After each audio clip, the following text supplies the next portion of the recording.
Welcome to this session of RootsTech Connect. My name is Suzanne Russo-Adams, and this is Understanding Catholic Marriage Supplements and Dispensations.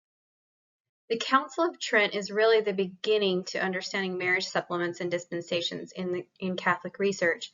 The council was held between 1545 and 1563 and aimed at condemning heretical practices and sought to clarify doctrine and teachings of the Catholic Church. Some of the decrees of the council, especially sessions 7 and 24, relate to the sacraments, particularly baptism, confirmation, and marriage.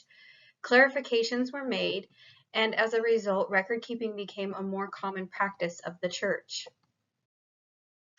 Prior to Trent, it was only necessary for a couple to express mutual consent to the marriage, and the rest was taken care of through a marriage contract written by a notary. Impediments to marriage did exist, but the number was increased after Trent. In the 24th and final session of the Council of Trent, it reinforced some important things that you will see in the Catholic records you research worldwide.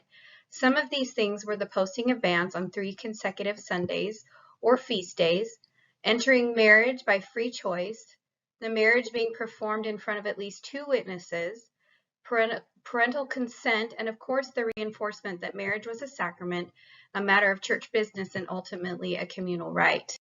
The Council of Trent especially stressed that people of any social class should not be compelled to marry.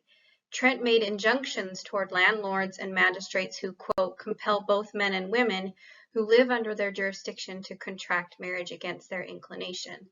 This was especially true for those who were wealthy or stood to receive a great inheritance by compelling a contract of marriage. The Council of Trent was indignant and claimed that, quote, whatsoever grade, dignity, and condition, end quote, that there be no constraints on anyone to freely contract marriage. The Council of Trent also explicitly stated that a priest may not marry persons from another parish without the permission of their parish priest, or he could in fact be removed from his position and suspended. These measures were to ensure against bigamy or clandestine marriages. Because of the Council of Trent, it became a priority to keep and make consistent records of sacraments. This was reiterated in 1595. The decree states, the parish priest shall have a book which he shall keep carefully by him, in which he shall register the names of the persons married and of the witnesses, and the day on which and the place where the marriage was contracted. The marriage process consisted of several parts, including what we're going to focus on in this session, the marriage supplements and the dispensations. These documents, unlike the actual marriages, are housed in diocesan archives. Marriage supplements can be known by different names depending on the language.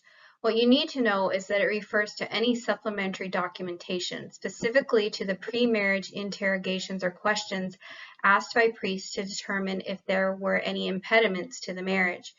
Priests were trying to determine a variety of things: if the bride and groom were marrying of their own free will and choice, whether or not they had been married previously or are still married, if they were too closely related, if one of the parties was from a different city, their status in the Catholic Church, and so forth.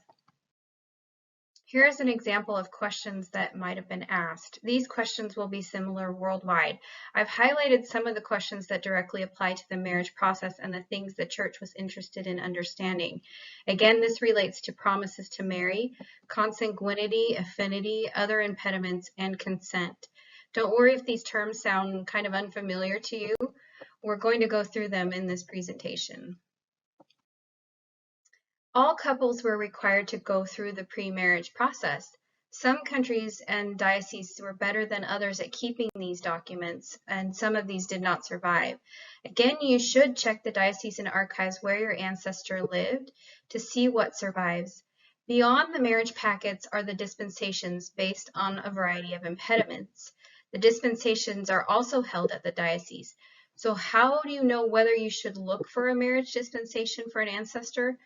The marriage records you search in the parishes will give you clues as to whether your ancestor has additional documents detailing an impediment to the marriage.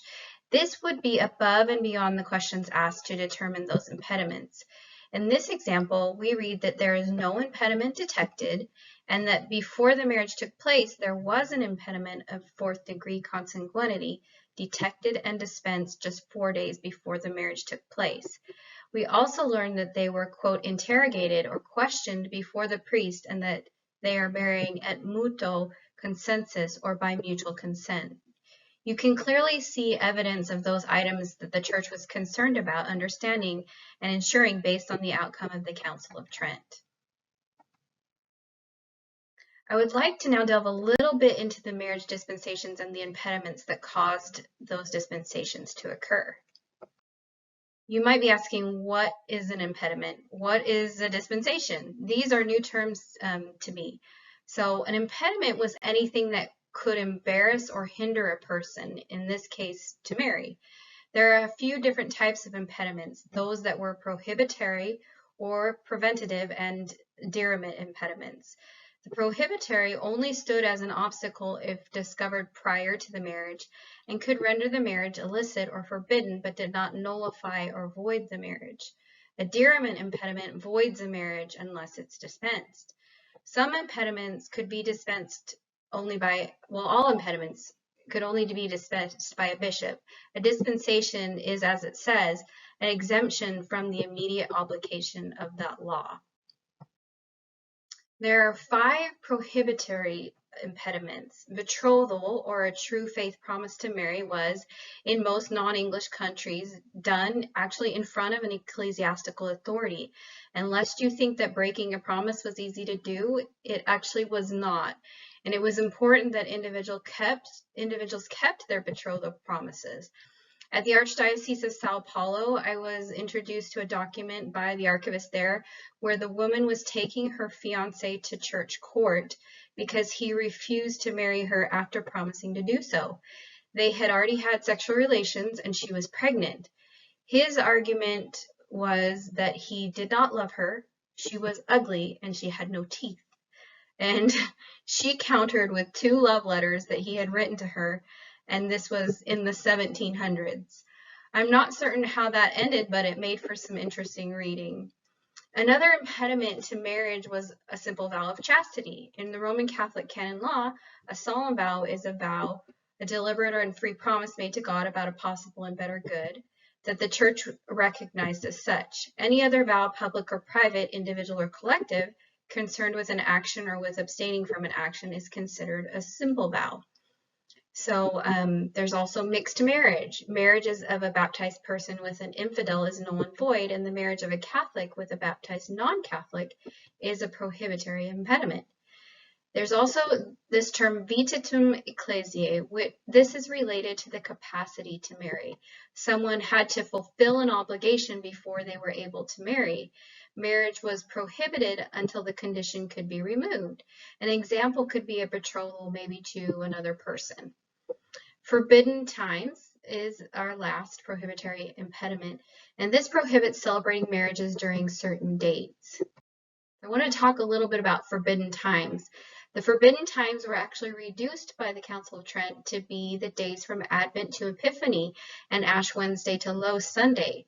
For one of my ancestral parishes, I extracted several decades worth of marriage records, and we see from that database that the last marriage occurred on Tuesday, March 5th, 1889, and the next marriage was not performed until April 29th.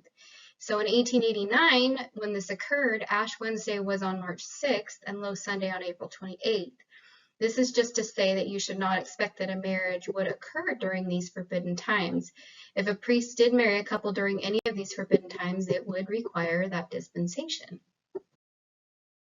The following is a list of deriment impediments. Impediments marked by an asterisk could be waived or dispensed by judgment of a bishop. Now, I'm not going to go and cover all of these in depth in this presentation. Your syllabus material has more information about these deriment impediments and a few additional places you can go to get more information.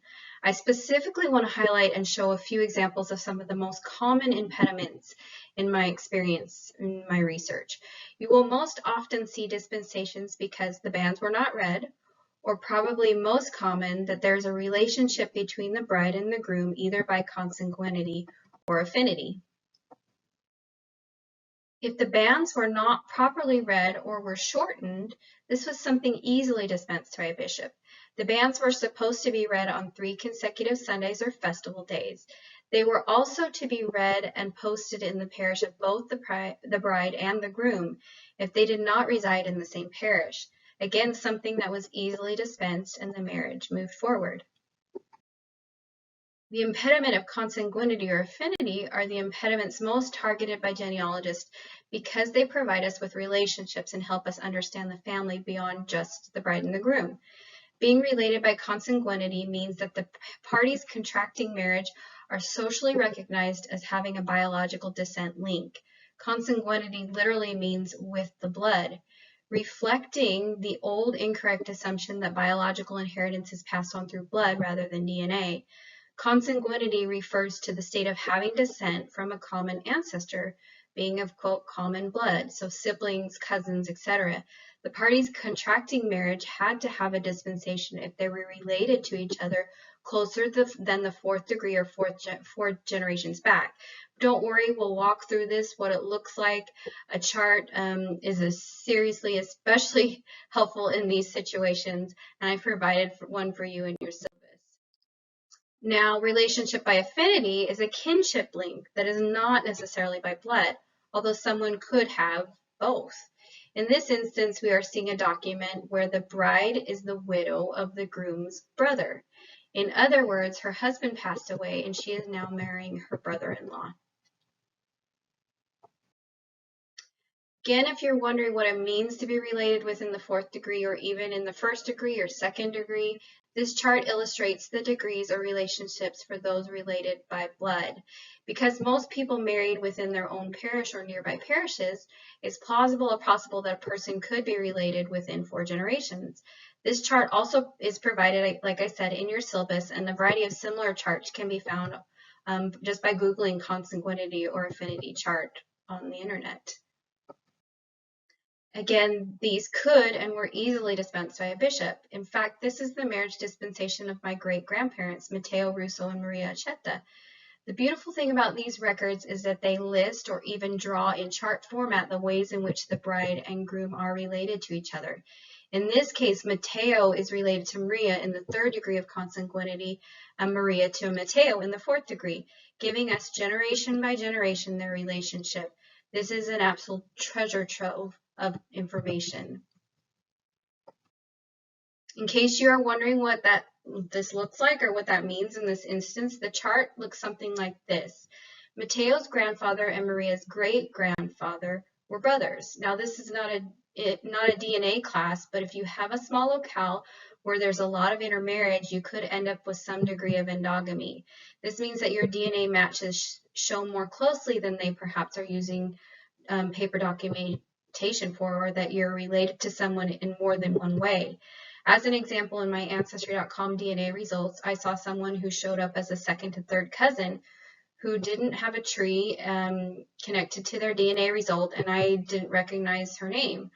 I know many of my father's 2nd cousins, or at least who they might be related through, and so with a little sleuthing, I discovered that this person is related to me in 2 different ways, through my 2nd great-grandparents and through my 3 times great-grandparents from the same town in Italy. That actually puts this person at more like a 3rd or 4th degree cousin range rather than the 2nd to 3rd cousin range. This is an example from Brazil in 1872 on a form with the detailed information about the impediments and relationships. I just wanted to show you a few examples. This is an example from Spain in the 1700s. Some of these, like I said, can be elaborate and beautifully drawn. So you may find that the priest drew it like a tree, like an actual tree, and put branches on it and showed how they were related. Just to show you a little more simply what the degrees might mean, 2nd degree, the bride and the groom are cousins and share a common grandparent. 3rd degree, the bride and groom share a common great-grandparent. And in the 4th degree, they share common great-great-grandparents. Now that you know all about these rules and regulations for marriage in the Catholic Church and the documents created and available for your research, I just want to end with this thought. The Council of Trent was not intent on taking away or changing any of the wonderful and honorable traditional customs associated with marriage. In fact, the language of the Reformers state that if any provinces have herein used any praiseworthy customs and ceremonies besides the aforesaid, the Holy Synod earnestly desires that they by all means be retained. Many of the beautiful, wonderful marriage traditions and celebrations still remained intact, and the reforms enacted by the Council of Trent help us as researchers discover more about our ancestors and their stories because of the wonderful records that are created. Thank you for attending this session of RootsTech Connect. I hope you learned a little bit more about Catholic marriage supplements and dispensations.